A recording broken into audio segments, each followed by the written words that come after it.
Imagine a man who saved not one, but two giant car companies on different continents.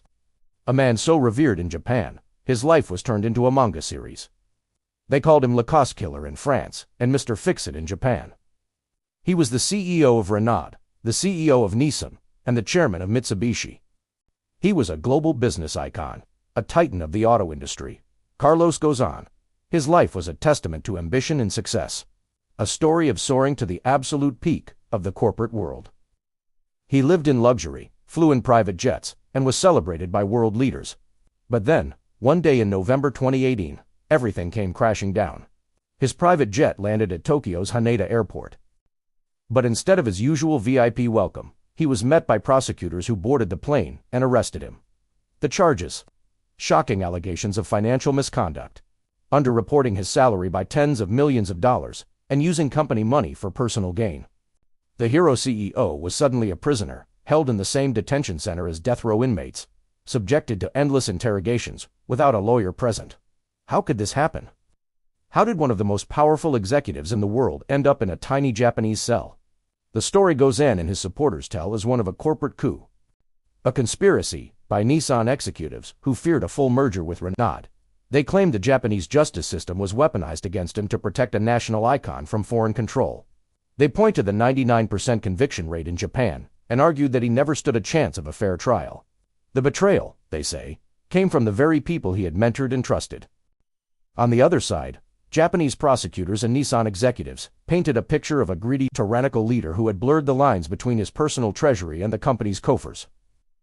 They presented evidence of lavish homes in Rio, Beirut, and Paris, all allegedly funded by Nissan. They spoke of a secret CEO reserve fund that Ghosn used at his discretion, and a complex web of offshore companies designed to hide his income and assets. To them, this wasn't a conspiracy. It was a simple case of holding a corrupt executive accountable for his crimes, no matter how powerful he was. For over a year, the world watched as this corporate drama unfolded. Ghosn was arrested, released on bail, then re-arrested on new charges. He was a man stripped of his titles, his freedom, and his reputation, fighting for his life in a foreign legal system he called hostage justice.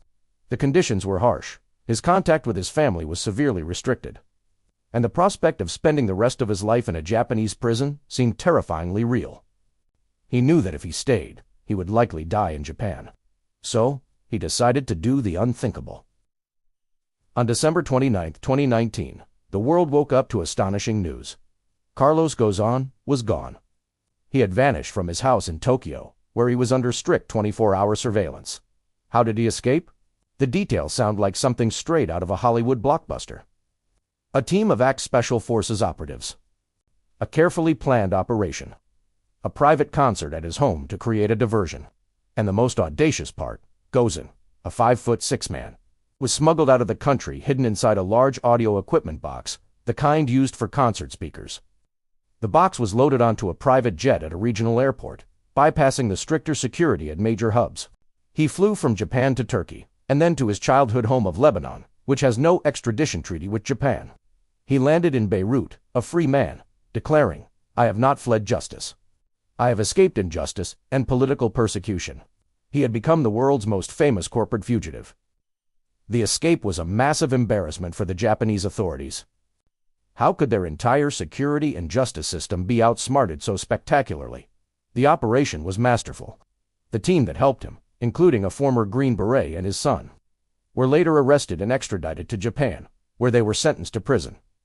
But Ghosn himself remains in Lebanon, a free man, but one who can never leave. He's a prisoner in his own country, wanted by Japan and Interpol. So what's the real story? Is Carlos Ghosn a brilliant executive? Shea was the victim of a corporate backstabbing and a draconian legal system. A man who planned a daring escape to reclaim his freedom and clear his name. Or is he a master manipulator, a greedy CEO who abused his power and then staged a criminal escape to avoid facing the consequences of his actions? This is a story with no clear heroes or villains. It's a complex tale of culture clash, corporate intrigue, and a global power struggle. It raises uncomfortable questions about justice, power, and the loyalties that drive people at the highest levels of the corporate world. Was it a conspiracy, or was it justice? Was it a desperate escape or a calculated evasion? The story of Carlos Ghosn is more than just the fall of a CEO. It's a modern-day epic that forces us to question everything we think we know about the intersection of money, power, and the law. And the final chapter has yet to be written. Thanks for watching. If you found this story fascinating, make sure to like, subscribe, and hit the bell icon so you don't miss our next deep dive.